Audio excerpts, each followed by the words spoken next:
สิกาลูชินก็แห้งยาว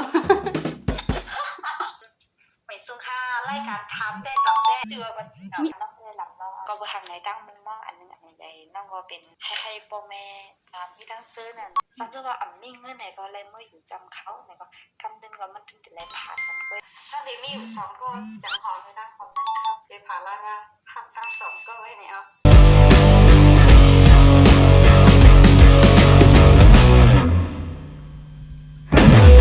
เอาคำในส่วนถึงพี่ๆน้องๆเขา Google นะคะน้องมันได้ก็มาพบชบกันนั่งข้องมวยแท็กชื่ออันชื่ออะไรกันทันเต้เต้นะคะเนาะเอาเขาไม่ได้ก็พูดเองมาเขาได้กันเขาตีเป็นแผ่นว่านั่นก็เต้จะบังคับ let's go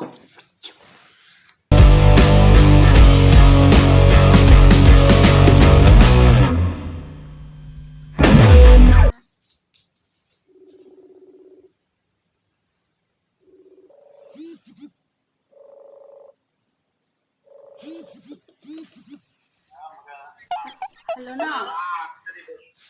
น้องได้เหี้ยงอ่ะเนี่ยอ๋อกินหวานแก่พี่ติ๊กไทยรายการนั่นน่ะรายการอะไรเนาะที่ไหนก็แล้วไทยตัวเลี้ยวนั่นแหละเข้าว่าแถวไอ้นี่ก็น้องตาหน้าข้างหน้าโอเคเฮ้ยกำเนิดเลยเขาเตรียมทำมันตั้งเนาะกบมันตั้งโอเคต่อมาค่ะ1 2 3ฮัลโหลครับว่าไงเนาะถามน้องเนาะเตือนน้ำยาวน้อง1 โคหัดหรอได้เอาล่ะได้การละไหลด้วยอ๋อแต่เหลียวพี่ติ๊กไทยรายการเนี่ยน่ะอ๋อใจค่ะใจจื้อรายการพี่ว่าถามเต้ตอบเต้ว่ะเต้ลูกพี่ตีเลยตอบเต้นั่นนะไม่ใช้โคยาวค่ะไปยาวหรอมั้งไปยาวทักทายรายการพี่อันลูกรายการวิจารณ์สิก็ถามเต้ตอบเต้สิกาลูชินก็แห้งยาวไม่ซุ้งค่ารายการทำได้ต่อได้แต่เหลียวน้องตึกซิงเกิลไหวอ่ะซิงเกิลมีคนลุ่มลาหัวใจอ่ะเนาะไม่ตึกมีมาเมื่อไหร่กันล่ะมีมาเมื่อในเดือน10ในเดือน10เนาะเพราะนั้นเมื่อซิงเกิลแหลมซิงเกิลเนี่ยมันเปิงกันจังเหรอเมื่อซิงเกิลได้เนาะมันเด็กเงาอิดได้การมันเงาให้ก็มันเกี่ยวให้นั่นเนาะแล้วก็มองก็ว่าหันเป็นมีตั้งค่ากว่าสนาต่อกันนะก็มีใจคอยแค่นั้นนะแต่ตอนเร็วผมมีมากก็น้องปอก็โอเคเนาะแต่ให้มันปอเพอร์เฟกได้ก็เอาไปโทษกันนะพวกเราจือมันมิซูก็ถึงเงาอ่ะอย่าบันเงาเราว่ามิซูถึงเงาเนี่ยมันจะไล่กันมั้งเนี่ยเปิดมีแฟนกันเนาะมือตึกซิงเกอร์อยู่มิจูเห็นตึงเงาย่อมือเขาย่ำเงานั่นน้องทำเกจึงอ่ะน้องเดย์ฉันว่าไม่เอามือน้องเงาย่อน้องเจอไลฟ์สไตล์นั่นหรือเจอเซโคลิ้นเฉดอิดน้องก็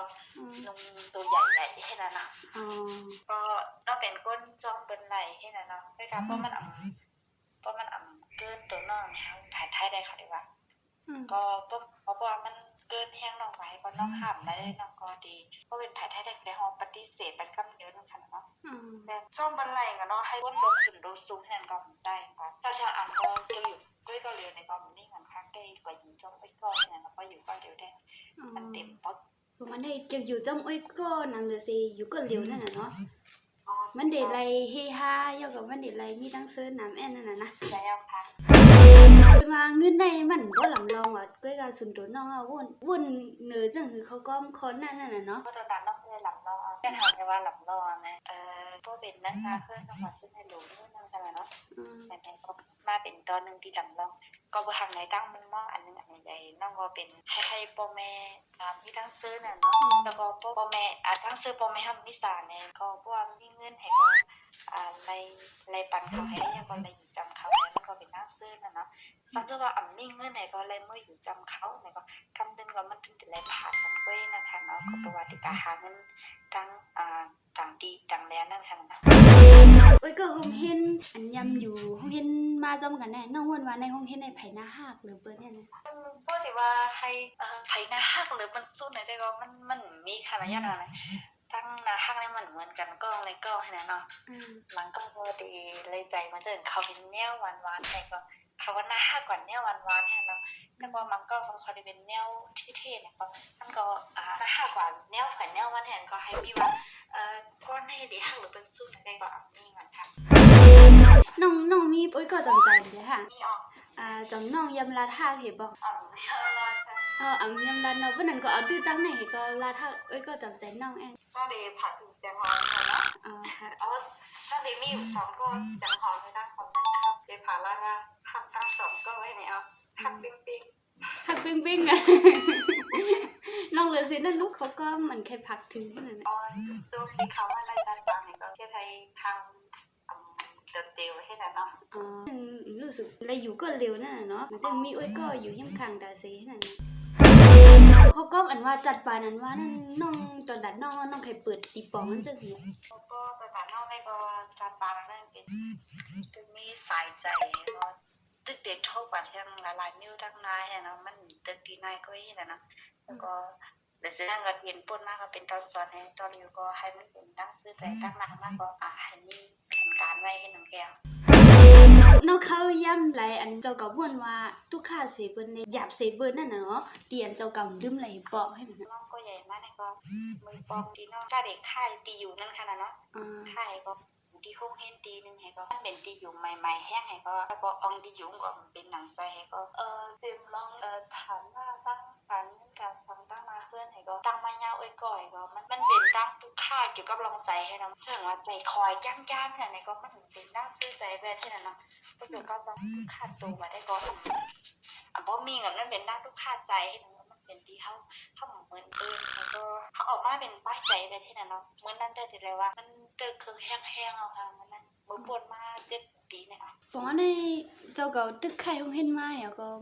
มาทบไอ้ก็ใหม่ๆให้น่ะก็มันเป็นอองทีใหม่ๆตอนนั้นน้องให้ก็อยากก็ทำมันใจโอ้ยก็โอ้ยค่ะนี่มันมือจะเด็กมาทบน้ำจึงมาทบก้นน้ำแม่ก็อันหนาเลยเดมี่ก่อนเนาะอยากว่าอัน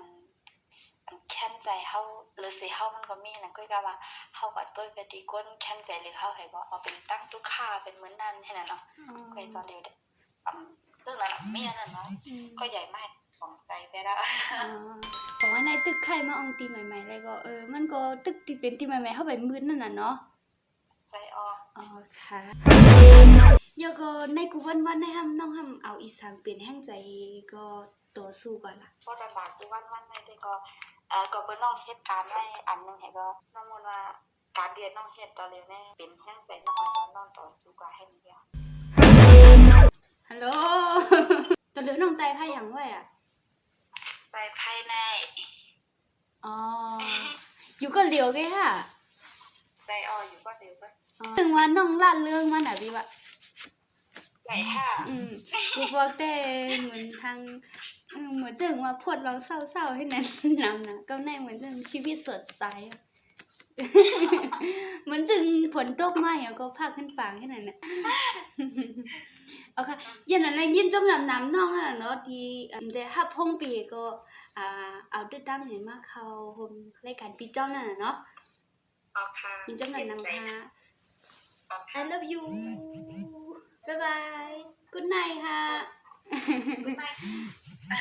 good night say hi เก็บอะไร good night good night โอเค bye bye โอเคอย่างนั้นในภายในวิดีโอโหน่อย่าลืมกดไลค์กดแชร์กด subscribe 1 ไลค์1แชร์1 subscribe นั่นน่ะเนาะบ๊ายบาย